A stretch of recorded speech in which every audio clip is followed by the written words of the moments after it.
Hello. ആ ബഷീറക്ക, നിങ്ങളല്ലേ ഇന്നലെ നിങ്ങളുടെ താന്തോന്നി മകനെ പറ്റി പറഞ്ഞ എന്തോ ഒന്നിനും കൊള്ളത്തില്ലാത്തവനാണോ എന്നൊക്കെ? പിന്നെ ആ ഉത്തരവാദിത്വം ഇല്ലാത്തതിനെ കുറിച്ച് ഞാൻ നല്ലത് പറഞ്ഞു നടക്കണോ? ആ നിങ്ങൾ മറ്റുള്ളവരുടെ നിലയും വിലയൊക്കെ നോക്കിയിരുന്നു. നീ എന്നാ ഈ പറഞ്ഞു വരുന്നേ? ഞാനിവിടെ എരുമയിലൊരു ഫംഗ്ഷന് വന്നാ. ഇവിടെ നിങ്ങളുടെ മകനെ പറ്റി കുറഞ്ഞതൊരു 10 പേരെങ്കിലും നല്ലത് പറഞ്ഞിട്ടുണ്ട്. അവനെ പറ്റി നല്ലതോ? ഏയ്, അങ്ങനെ വരാൻ വഴിയില്ലല്ലോ. ഒരു കാര്യം ചെയ്യ്, നിങ്ങൾ നേരിട്ട് ഇങ്ങോട്ട് വാ, നേരിട്ട് കണ്ടറിയാമല്ലോ. ഞാൻ ലൊക്കേഷൻ അങ്ങ് ഇട്ട് തരാം. എടാ, ഇവിടെ എന്തോ കല്യാണ പരിപാടിയാണല്ലോ, അവനെ പറ്റി ആരെന്ത് പറയാനാ ഇവിടെ?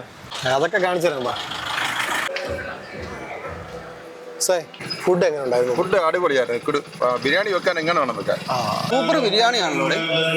കോഴിക്കോടുകാർ വല്ലതും ആണോ? ഓ അല്ല, ഇത് ഇവിടുത്തെ ആരാണ്ടോ നമുക്കറിയുന്നതാണോ?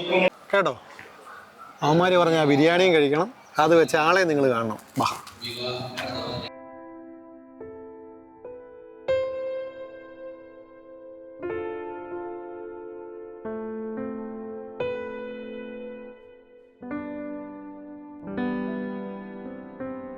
ഈ ഭക്ഷണം കഴിക്കാൻ വരുന്നവരെ അവരുടെ വയറും മനസ്സൊക്കെ നിറഞ്ഞു കഴിയുമ്പം ഇതുണ്ടാക്കിയ ആളെ അന്വേഷിക്കും. അതൊരു ഭാഗ്യമാണ്. അത് വേണ്ടുവോളം നിങ്ങളുടെ മോനുണ്ട്.